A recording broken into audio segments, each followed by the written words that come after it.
رہا ہے، وہاں کیا ماجرا ہے؟ عمر کہتے ہیں اچھا، جاتے ہیں اپنی بہن کے گھر، دروازے پہ دستک دیتے ہیں، تو دستک کے انداز کو سمجھ گئی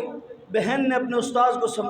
چھپا دیا، شوہر کو چھپا دیا، قرآن کے نسخے کو جو اس وقت لکھا ہوا تھا کسی بھی شکل میں اس کو اٹھا کر کے چھپا دیا، دروازہ کھولا، اندر آئے، بہن کیا پڑھ رہی تھی؟ کچھ آوازیں آ رہی تھی مجھے، کہا نہیں بتاؤں گی۔ کیا کہا؟ نہیں بتاؤں گی۔ مارا پیٹا، اتنے زور سے مارا کہ گر گئی، سر مبارک سے خون نکلنے لگا، بے ہوش ہو گئی، ہوش میں آئی، تاریخی جملہ کہا عمر جس خطاب کا تو بیٹا ہے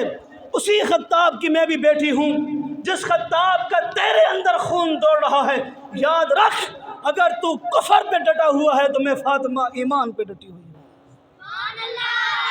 میں فاطمہ ایمان پہ اسلام پہ ڈٹی ہوئی ہوں، جتنا مرضی ہے مار لے، میں نے حضور کا دامن چھوڑنا کوئی نہیں، حضور کا دامن میں نے چھوڑنا کوئی نہیں۔ عمر کہتے عورت ذات میں اتنی طاقت، اتنی استقامت، بھلا وجہ کیا ہے؟ بہن وہ کتاب جو تو پڑھ رہی تھی جس سے تجھے اتنی استقامت ملی مجھے بھی دکھا، میں بھی پڑھنا چاہتا ہوں۔ کہا نہیں، نجس ہو جاؤ، غسل کر کے آؤ، غسل کیا، پاک ہوئے،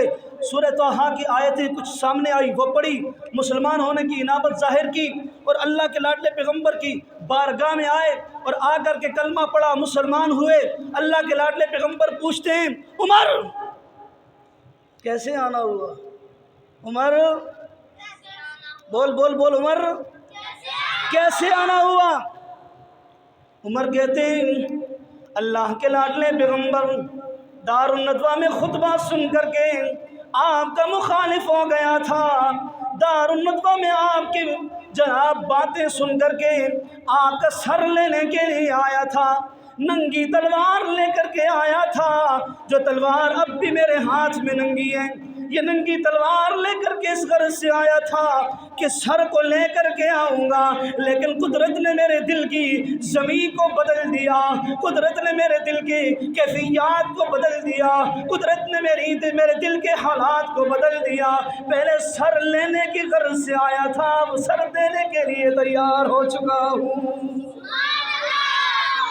اب میں سر دینے کے لیے تیار ہو چکا ہوں۔ یہاں سے آواز بلند ہوئی، اللہ اکبر اللہ اکبر اللہ